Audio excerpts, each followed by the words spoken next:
In 1896, a small African nation defied the world's expectations. Ethiopia, a land of mountains, rivers, and centuries of proud history. Here, an army of farmers, warriors, and leaders would face one of Europe's most modern militaries. Everywhere, people believed it couldn't be done. Italy, with rifles, artillery, and ambition, thought Ethiopia would fall.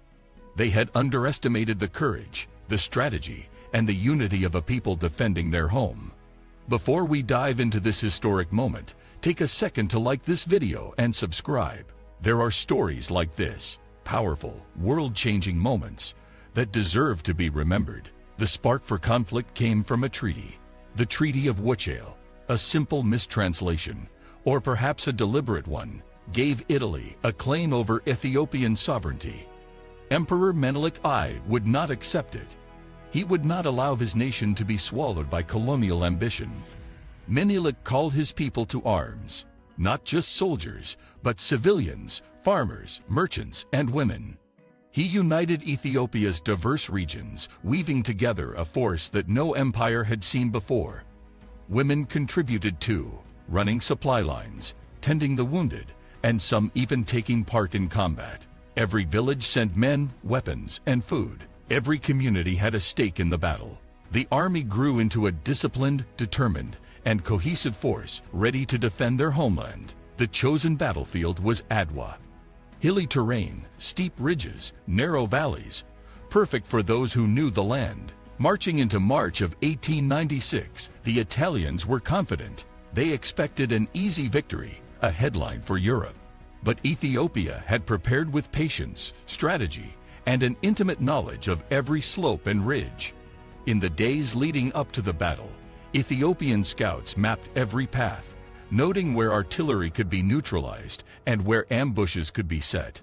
Supply caravans moved tirelessly, bringing food, ammunition, and fresh water to soldiers camped on the highlands. Women cooked, repaired weapons, and carried messages through rugged terrain, keeping the army connected and coordinated. When the sun rose over Adwa, thousands of Ethiopian warriors advanced.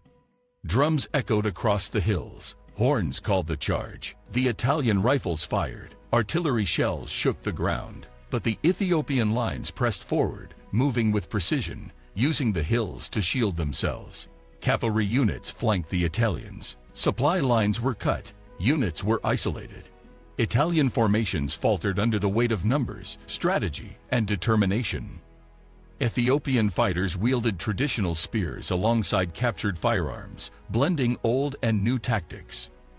Generals Ras Makanan, Ras Alula, and Ras Michael executed coordinated strikes, encircling and overwhelming the enemy. Menelik's field commanders adapted in real time, shifting units to exploit Italian weaknesses.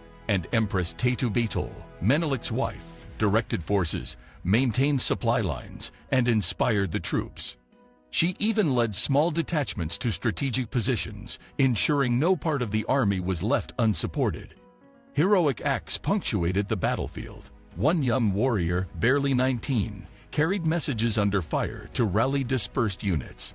Another group of women held a hilltop position, covering fire with muskets they had learned to use themselves. Every Ethiopian fighter knew the stakes. This was not just a battle for land. It was a fight for dignity, freedom, and the right to remain independent. By the afternoon, the Italian army was in disarray. Retreats turned to routs. Weapons fell into Ethiopian hands. Captives were taken. Victory chants rose above the hills. Ethiopia had done what many thought impossible. The aftermath shook Europe. Italy had to acknowledge Ethiopia's independence in the Treaty of Addis Ababa. Ethiopia became the only African nation to successfully resist European colonization at the time. News spread across the continent, inspiring resistance movements and fueling dreams of self-determination. Menelik I emerged as a master strategist, diplomat, and unifier. He had secured weapons from abroad, maintained alliances, and motivated a diverse army to act as one. Tetu leadership had been equally vital, showing that courage and intellect are not bound by gender. The soldiers' logistics had been as remarkable as their courage. Rivers were crossed with makeshift rafts to transport artillery. Food was rationed carefully to last through the long campaign. Messages were sent across miles of rough terrain using runners and signal flags, long before modern communication could help. Adwa became more than a battle. It became a symbol, a signal to the world that Africa could defend itself, a message that freedom was not negotiable, and a story of unity, of people rising together against overwhelming odds. Across Africa and the diaspora, Adwa inspired hope. Kwame Nkrumah, Haile Selassie, and generations of leaders and activists looked to Ethiopia's victory as proof that colonial powers were not invincible. The battle became a touchstone for pride, resilience, and strategy. Every year, Ethiopia commemorates Adwa. Schools teach it, streets are named for the heroes. Monuments honor those who fought and fell. Artists, writers, and filmmakers continue to retell the story, each generation finding lessons of courage, unity, and leadership. The victory also left a lasting impact on global military thought. Historians study the battle for its combination of terrain advantage, numerical superiority, and adaptive tactics.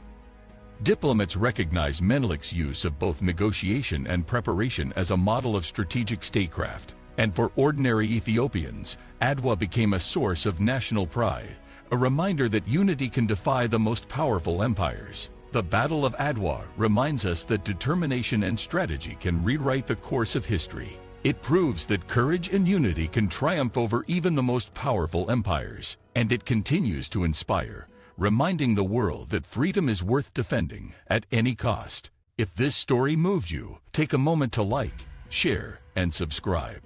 Share the story of Adwa so more people can remember a time when courage, strategy, and unity changed history forever. Because some victories echo far beyond the battlefield. They shape the pride of nations. They define the possibilities for generations yet to come.